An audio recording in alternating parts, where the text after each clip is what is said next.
الفيديو ده هتشوف يومياتي العشوائيه في هونج كونج. الفيديو دوت مش مترتب، هتشوفوا احداث كتير قوي على مدار ايام مختلفه. انا اليومين دول قاعد في حته اسمها تشونكينج مانشن في TST، ودوت من اغرب الاماكن اللي موجوده في هونج كونج. اخترت ان انا عايش هنا او اقعد هنا بسبب ان هو قريب من وسط البلد، وفي نفس الوقت الاسعار رخيصه جدا مقارنه بباقي هونج كونج. تدخل هتلاقي زحمه، هتلاقي محلات ومطاعم وصرافه وهوستلات صغيره جدا، وهتلاقي برضو هنا ناس من جنسيات مختلفه، من افريقيا، من الهند، من باكستان، من افغانستان. ودوت مش مكان حلو في هونج كونج، لكن هو حل كويس لاي حد بيسافر بميزانيه قليله او ميزانيه محدوده. والمكان على قد ما هو كويس ورخيص بس كيوتك او فوضوي، وفي بوليس كتير قوي بيجي هنا. وانا مش هتكلم كتير، بس انا ليا تجارب مش كويسه هنا. لو انت مرتاح ماديا بس نفسك تجرب احساس الفقر، تعالى هونج كونج بجد والله. دوت السرير، دوت الحمام، يعني مفيش بانيو على الواقف. انا دلوقتي في لانغ كواي فونج، والمنطقه دي مشهوره جدا باماكن السهر، فيها مليانه بارات، مليانه مطاعم، مليانه موسيقى. والمكان دوت بيبقى زحمه جدا بالليل، خصوصا في الويك اند. وانا النهارده انا مش نازل اي حفله ولا اي حاجه، انا بس بتمشى في الشارع بشوف الدنيا ماشيه ازاي.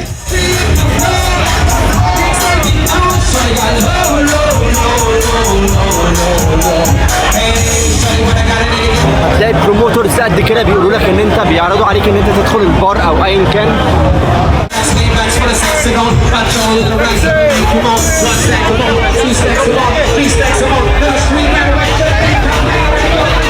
هتلاقي يوفط مساج في كل حته حواليك، من النوع الطيب ومن النوع الشرير، بقى انت وذوقك. في مناظر عجيبه بس الواحد اتعود يعني في الاول كنت بتفاجئ ايه المناظر دي، بس خلاص يعني شفت كتير فالموضوع بقى يوجوال. النهارده اخر اليوم خلاص كده، هروح اشتغل 3 ساعات وبعد كده هروح انام. خلاص فصلت مش قادر. الشنطه دي انا بلف بيها من اول اليوم، وزنها بتاع 15 كيلو، 10 15 كيلو في الرينج دوت. فيها اللاب والكاميرات وشويه حاجات.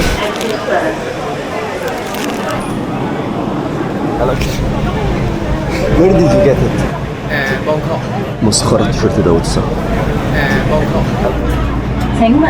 أي حاجة كده منورة في الزوايا، تحسها منورة لونها بينك. بامبي تعرف إن هو شمال. ريد لايت. دوت الجيمنج كافيه اللي أنا بشتغل فيه، هشتغل لي 4 ساعات 3-4 ساعات وبعد كده هخلع أروح على البيت. I still have 3 hours left. 3 hours. Yeah. Okay. دلوقتي هشتغل من الساعة 12 لحد الساعة 4.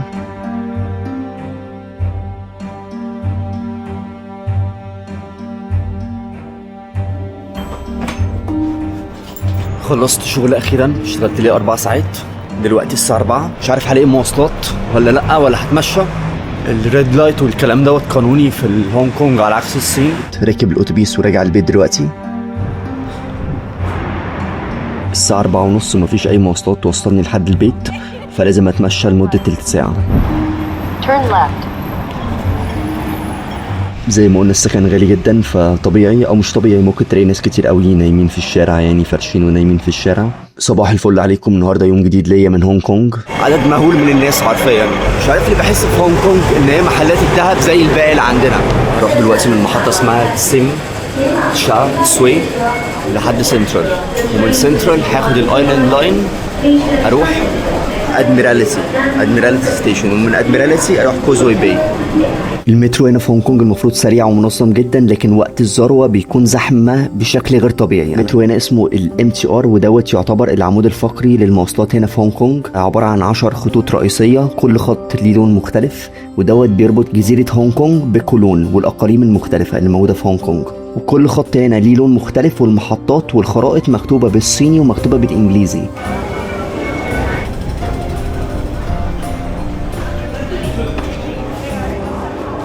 وبرضه هتلاقي محلات بالمنظر دوت، يوفط كبيره، او ممكن تلاقي ناس فرشين في الشارع برضه نفس الفكره بيبيعوا الحاجات ديت، يعني مالناش دعوه، بس انا حابب اوضح. والصين مفيش النقطه ديت، صعب قوي ان انت تلاقيها وبتكون متداريه. هنا في هونج كونج ممكن البيره تبقى ارخص من ازازه الميه، فانت لما تيجي تعطش في هونج كونج بدل ما تشرب ميه اطلب لك ازازه بيره وخلاص. MPF دوت عباره عن اختصار لحاجه اسمها Mandatory Provident Fund، وده نظام اجباري للتقاعد في هونج كونج. ده زي المعاشات او التامينات اللي عندنا في مصر، يعني بدل ما الفلوس بتروح للحكومه، الفلوس ديت بتتحط في حساب باسمك او باسم الموظف يعني، وبتستثمر الفلوس ديت في صناديق زي الاسهم، زي صندر مثلا، زي الاسهم والسندات. يعني ببساطه ان انت بتحوش فلوس كل شهر لمدة سنين طويلة، وتيجي لما تتقاعد او لما توصل 60 سنة 65 سنة بيكون معاك مبلغ محترم يخليك تعرف تعيش من غير ما تحتاج تشتغل. المهم العربية اللي قدامي دي محملة كمية ضخمة قوي من الكرتون اللي هو الكرتون مضغوط، عشان هونج كونج او الشوارع ديت مليانة محلات او مطاعم كل يوم بتفرز او بتطلع كرتون كتير جدا، فبيجوا عمال او عربيات بتلمه من الشارع وبيضغطوه وبعد كده بقى يعملوا ريسايكلينج او ايا كان.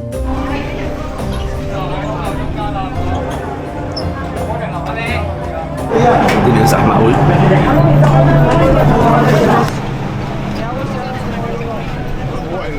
دلوقتي انا خلصت وراجع البيت. دلوقتي هنام لي كام ساعة وهنزل بالليل اشوف ايه اللي ممكن يتعمل.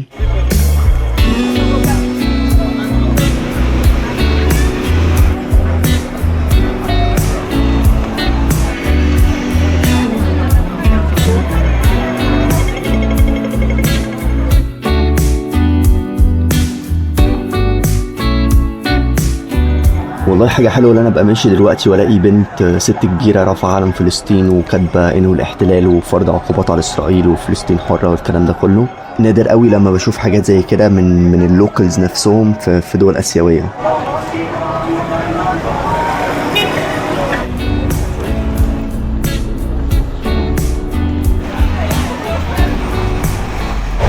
انا داخل اجرب بس بشوفها شغالة ولا لا، بس هي غالبا شغالة عشان انا سامع صوت جرس.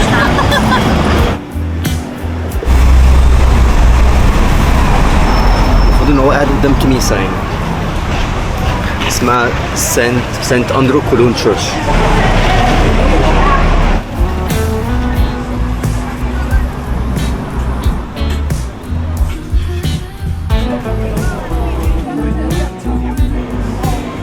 المهم يعني ما تجيبش ميه من 7-11 وفاميلي مارت والكلام ده كله، بيبقى في محلات مختصة بالكلام ده كله باسعار رخيصه او اسعار معقوله مش غاليه. انا دلوقتي قدام جوليبي ودوت واحد من اشهر سلاسل الفاست فود اللي موجوده في الفلبين او اللي هي الفلبينيه اللي هي موجوده في انحاء العالم، ودوت زي ماكدونالدز بالنسبه للفلبينو. واحد تاني برضو في الشارع قدام محطه المترو نايم على الارض وبيشحت.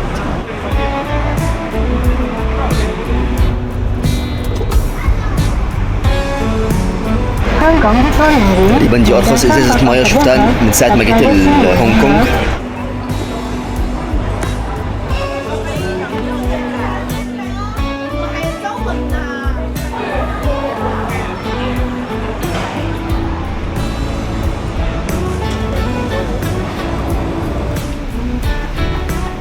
المهم دلوقتي انا رايح اشتغل، محتاج اشتغل لي 5-6 ساعات، بدور على جيمنج كافيه مختلف قريب من الاوتيل.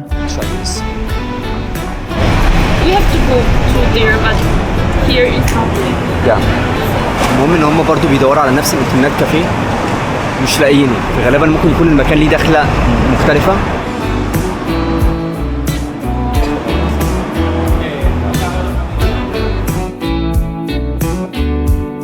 المهم انا هقعد اوفر نايت $49 هونج كونج لمده 6 ساعات، وبرضه هاخد اي مشروب انا عاوزه هديه.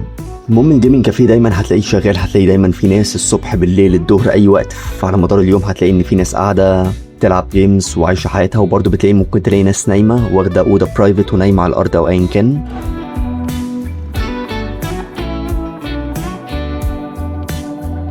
في اوض قد كده، في تقريبا فوق ال100 اوضه، يعني في بابليك سبيس كذا حد ممكن يبقى قاعد في نفس الاوضه، وفي برايفت رومز كل واحد او دبل روم 4 انفار برضه في نفس الاوضه، ممكن تنام هنا حرفيا.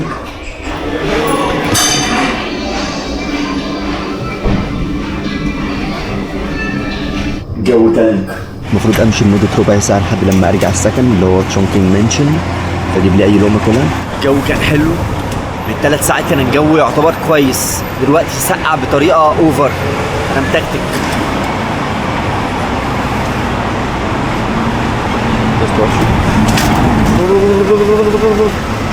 يا جدعان الساعه دي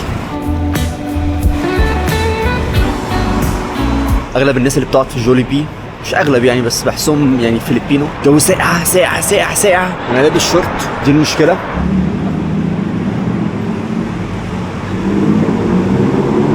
دون دون ده براند ياباني، دون دون دون دونكي تان تان تان. المهم زي ما قلت بيبقى فيه ظباط كتير قوي هنا بالليل عشان تشونكينج مانشن بيحصل فيها حوارات. احلى حاجه في المحلات ديت ان الاسعار ارخص من بره بكتير، سواء ميه اكل ايا كان. المهم انا عمال بلف حوالين نفسي بدور على اي حاجه كلها في مطاعم هنديه، بس مش عارف هيبقى الاكل لطيف ولا لا، بس يعني هجرب كده وزي ما تيجي. وبرده عايز اقول نقطه ان هو مش شرط عشان الاكل مكتوب عليه حلال فود يبقى حلال. في ناس كتير عارفه ان مثلا بيبقى فيه مسلمين او في شريحه مسلمين، فاللي هو عايزه تبيع لهم فتحط لك الكلمه وخلاص، وهو مش حلال ولا حاجه. الفراخ بايته متسخنه فاكيد طعمها هيكون وحش. دي اخره اللي يسترخص.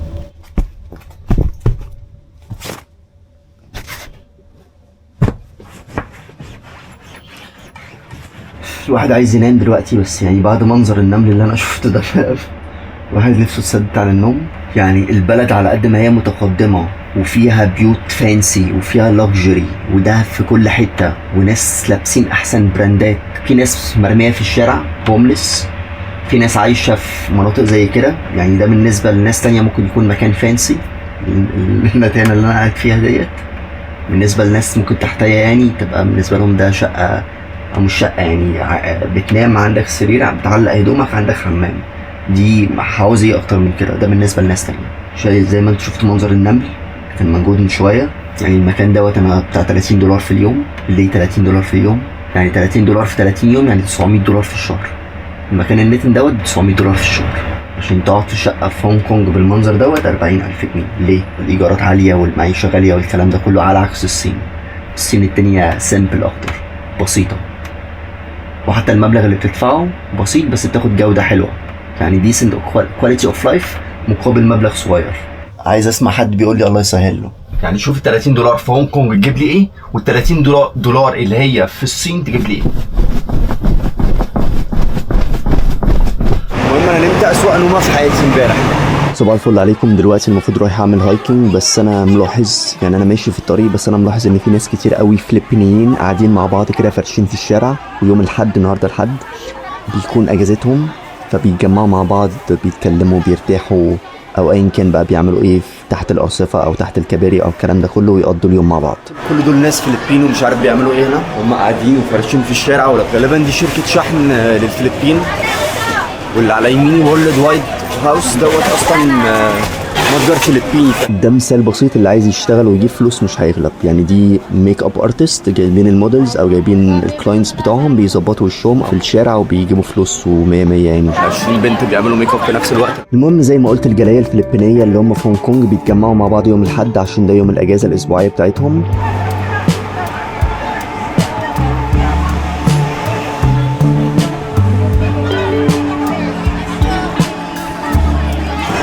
ده غزو فلبيني، حرفيا غزو بمعنى غزو.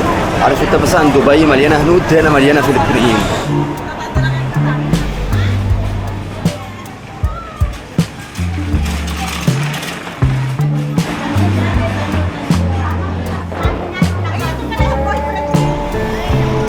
دلوقتي هنبتدي الهايك، في حوالي 30 نفر ففي عدد كبير قوي.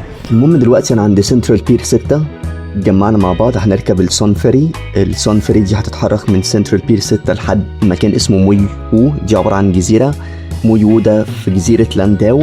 الرحلة المفروض بتاخد تقريبا نص ساعة 40 دقيقة.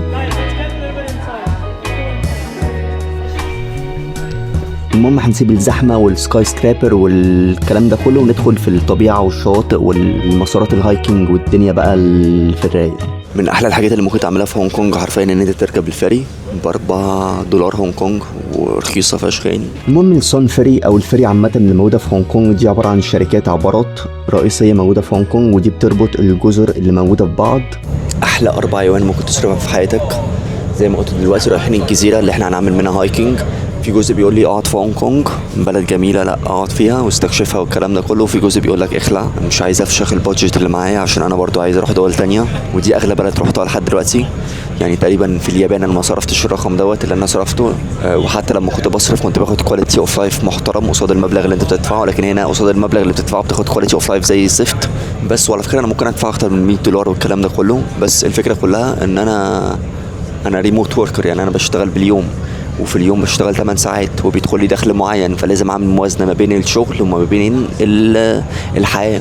يعني انا بالمنطق كده لو انا بيدخل لي النهارده مثلا $100 لو $50 لازم كسبت $50 ما اصرفش اكتر من $50. ما انا لو صرفت اكتر من $50 يبقى انا استفدت ايه؟ يبقى انا حوشت ايه؟ يبقى جاي عليا بخساره. غير ان اليوتيوب اصلا مش بيدخل لي جنيه خالص، ما فيش. فاهم قصدي؟ انا بعمل الموضوع ده حبا مش اكتر يعني. لو بسافر بستكشف بشتغل، بسافر بستكشف بشتغل، بصور فيديوز بنزلها. بس ما علينا من ده كله، انا اكسايتد للهايكينج، والفيديوز الجايه هتبقى حلوه. لايك سبسكرايب لاخوك، فولو على الانستجرام. عندك اي سؤال ابعت لي، برد على كل الناس. بس بدل ما تقول لي مين عامل ايه قول لي مين 1 2 3. اسال السؤال على طول هرد عليك بالاجابه على طول. لكن مين عامل ايه كويس كده كده كويس. من الحاجات اللي انا حاببها في البلد ديت ان هي بتخليك تواصل، غصب عنك هتواصل. اول حاجه ان هونج كونج تعتبر من اغلى مدينه في العالم، فيها اكتر من 9000 ناطحه سحاب سكاي سكرابر. وفي ناس طبيعي جدا ما عندهاش اي مشكله ان هي تدفع $1000. تخيل الرقم $1000 في اليوم الواحد عشان ايجار اوضه. يعني من كتر ما السكن غالي توصل $1000 او $500 عشان اوضه شغاله يعني. فاهم؟ اللي هو الاوضه ديت في اي مكان تاني بتبقى $30-40. فلو متخيل فرق السعر، ممكن تلاقي مطعم $3000 هونج كونج عشان تجيب وجبه او تجيب لك دايننج يعني، ومحل تاني جنبيه مش جنبيه يعني بس ممكن في حته تانيه $30 هونج كونج. ففي جاب كبير قوي في السعر. الاكل امبارح الهندي اللي جربته ده كان نتن، مش عارف صورت ولا لا. كان نتن يعني $25 هونج كونج، فراخ بايته. تقريبا اول مره اكل اكل هندي في حياتي. لا مش اول مره بس يعني لا وحش، اسوأ مره. برضو من الحاجات اللي عجباني هنا برضو بجانب الستار فيري ان هو الترام اللي بدورين برضو حلو فيه لذيذ. تركب الترام كده تفضل قاعد فيه. يعني حرفيا انا ساعات بركب العربيه افضل قاعد فيها، اللي هو بس بتاخد الروت بتاعتها وافضل قاعد كده بس سايت سين اتفرج ببلاش او بنفس السعر الرحله يعني. وبرضو هنا في جزر، في اكتر من 200 جزيره، ودي حاجه حلوه لو انت بتحب الهايكنج، بتحب الطبيعه، بتحب الجبال، بتحب الغابات، بتحب الكلام ده كله، هونج كونج هتبقى حلوه ليك. المهم وصلنا مويو اخيرا، ودول الناس اللي معايا في الهايك. الجروب لذيذ قوي يعني، بتكلم مع الناس على قد ما اقدر. المهم انا بدور على الحمام دلوقتي، مش عارف هو فين. في ناس ماشيه ورايا.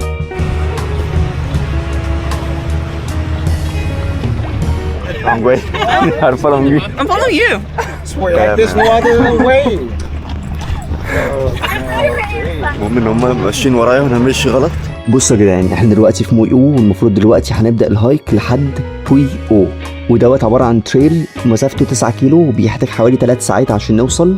المفروض هنمشي وسط قرى صغيره، طبيعه خضراء، وفي اخر الطريق الديستنيشن بتاعنا او الحاجه الحلوه اللي احنا هنشوفها اللي هي بوي او. دوت عباره عن شاطئ مشهور جدا وهادي ومستخبي كده في هونج كونج. البنت بتعلمهم ازاي يعملوا كايكنج ان سينك مع بعض.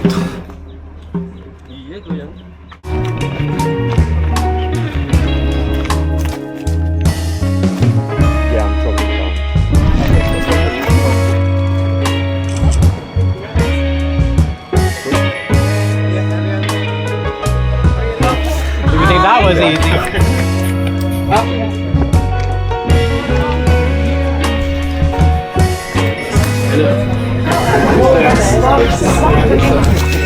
Do you think you have... عايز اقول ان الهايكنج مش بس رياضه، دي بتكون طريقه حلوه جدا ان انت تشوف بيها الطبيعه، وبرضه ان انت تتعرف على ناس كويسه، ناس لذيذه، تنضم لجروبات هايكنج، تقضي ساعات مشي طويل، تتكلموا كونفرسيشن، تبقى الموضوع ناتشورال اكتر من ان انت تروح ايفنتات او الكلام ده كله.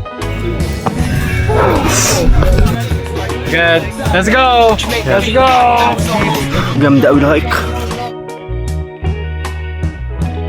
فين بنقول ان هو ما فيش في هونج كونج اي مصريين.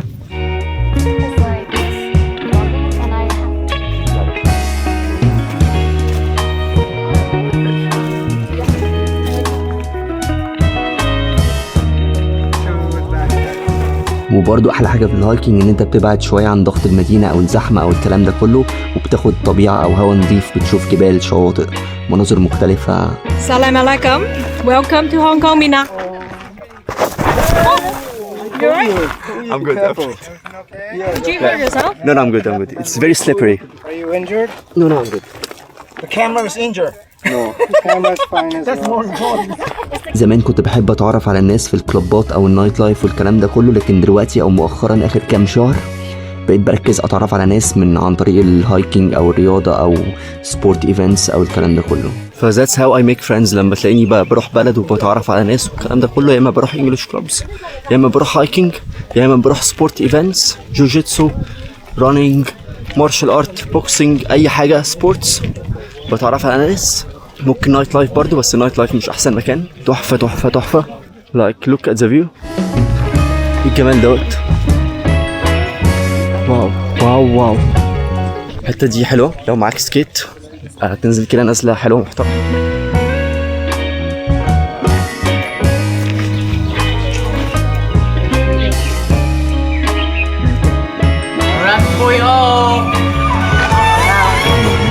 اخيرا وصلنا بوي او. كان نفسي ننزل الميه بس للاسف انا مش جايب شورت ولا جايب اي حاجه يعني، ومحدش جايب حاجه فالموضوع هيكون صعب. دوت سلطعون لونه احمر بس صغير قوي مش عارف اصوره. عايز ايه؟ Nice to meet you.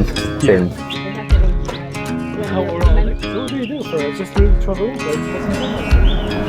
دوت مطعم هندي او بيعمل اكل هندي بس الصراحه جامد يعني، طعمه حلو قوي على عكس المطعم اللي انا اكلت فيه من يومين. هنرجع موي او وبعد كده هناخد الفري.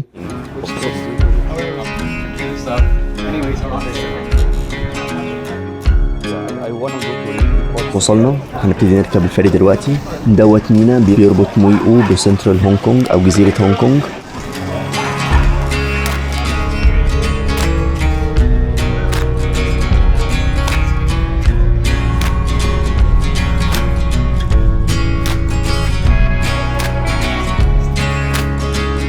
دلوقتي انا وصلت سنترال، هركب فري كمان. دلوقتي هاخد الستار فري واعدي من جزيره هونج كونج للتي اس تي. تي اس تي اللي هي المفروض اسمها تسيم شا تسوي اللي هي في كولون. رحله قصيره جدا لكن لذيذه يعني. وعلى فكره الستار فري دي مش حاجه جديده، مش معموله جديد، دي من زمان جدا من 1880 يعني من سنين فاتت. ودي بتربط تي اس تي بهونج كونج او بتربط جزر هونج كونج كلها ببعض. غالبا من احسن الحاجات اللي ممكن تعملها في هونج كونج هي ان انت تركب ستار فري اللي هي ب$5 هونج كونج اللي هو مش حاجه اصلا. دي تحفه. ولو دلوقتي الدنيا زحمه بس لو جيت الصبح او في وقت رايق يعني بتبقى الدنيا افضل بكتير يعني.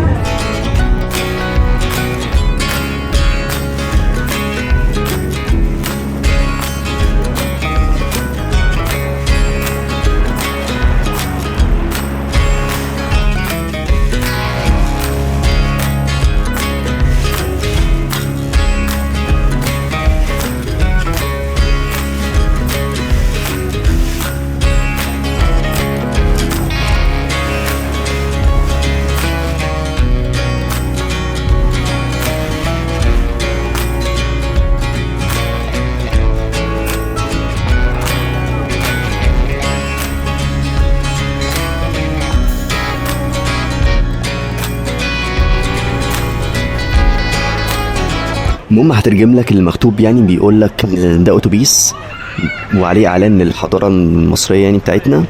بيقول لك برضو ان في هونج كونج بالاس ميوزيوم ده فيه 250 قطعه اثريه موجوده زي تماثيل، توابيت، موميا، حله ذهبيه، الكلام ده كله. وصلت تي اس تي اخيرا. دلوقتي انا جنب البيت او جنب الاوتيل او جنب تشونكينج مانشن. How much for like tour? Okay. What time? For 2 people. No, just one person. Okay. Discount give you. What time? 2 people. Okay. Now. Where? Now 2 minutes. Walking 2 minutes by ticket. Okay, wait. Okay.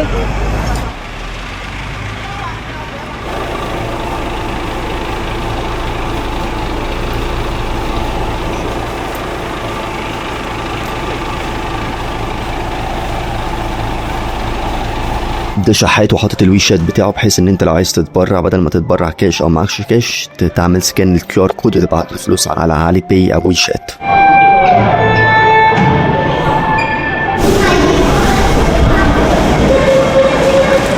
دايما احمد ربنا، وزي ما انت بتركز على الناس اللي اعلى منك ركز برضو على الناس اللي اقل منك.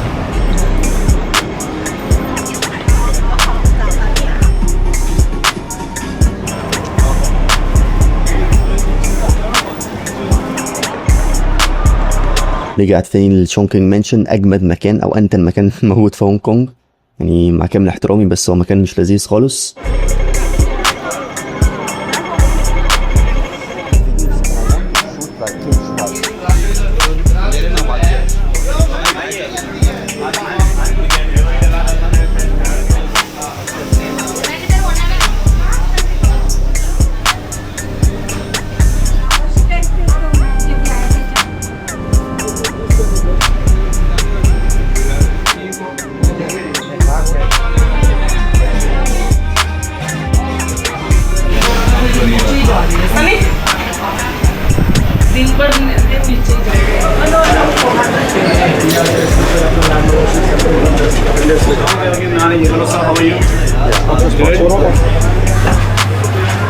برضه بيعملوا حفلات بالليل بقى، كوميونيتي وحركات.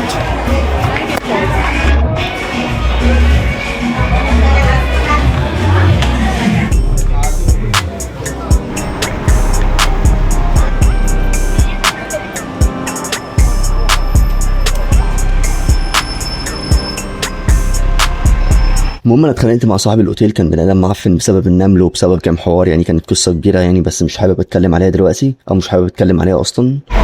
المهم انا حرفيا دلوقتي هوملس بدور على اي مكان مختلف انام فيه، يعني اوتيل مختلف اي مكان، بس الاسعار مش حلوه يعني، معفنه وغاليه ما تستاهلش، هسيب هونج كونج احسن لي. المهم درس النهارده ما تتخدعش بالحاجات الحاجه الرخيصه.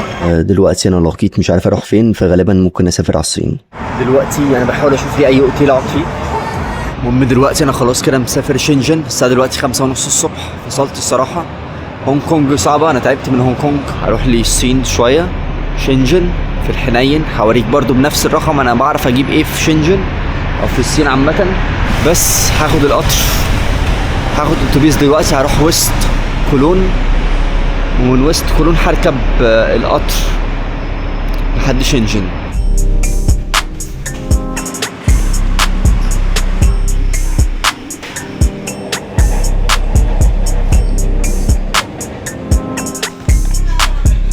خلصت التفتيش، ناخد فيه الاميجريشن، بعد الاميجريشن هركب القطر.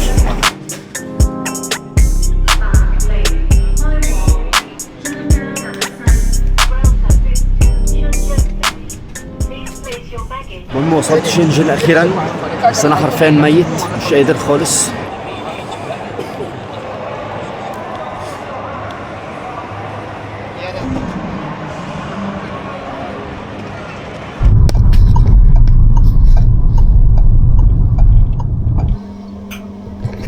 دوت المكان اللي انا قاعد فيه ب$20، يعني متخيلين الفرق من ال$20 يعني. هناك المكان النتن ده كان ب$30، يعني متخيلين ان $30 في هونج كونج تجيب لي سرير معفن ومشاكل وحوارات، وهنا تجيب لك مكان برايفت في منطقه حلوه، وعندك غسالة، انا بغسل هدومي دلوقتي، عندك شاور، عندك حوض، عندك كل حاجه، عندك تعلق الهدوم، عندك سرير، عندك بروجيكتور، عندك تكييف، عندك فيو لطيف. فبس الجاب عندي مكان اقعد فيه للبي سي اشتغل منه، يعني بس. وده من اسباب اللي انا بحب الصين. فهونج كونج على قد ما هي جميله وانا كنت مبسوط فيها وعايز اكمل، لكن الايجار صعب، الايجار وتكلفه المعيشه من فيها صعبه. وانا بوازن ما بين الشغل والفسح والكلام ده كله او الحياه، فانا لا يعني مش هحط على نفسي وافلس يعني قصاد هونج كونج يعني. ده فلوج سريع، بس استنوا الفلوج الجاي هيكون فيه مغامرات كتير جدا، فما تنساش تعمل لايك، سبسكرايب، وتفعل زر الجرس. ولو عندك اي سؤال ابعت لي على الانستجرام، برد على كل الناس.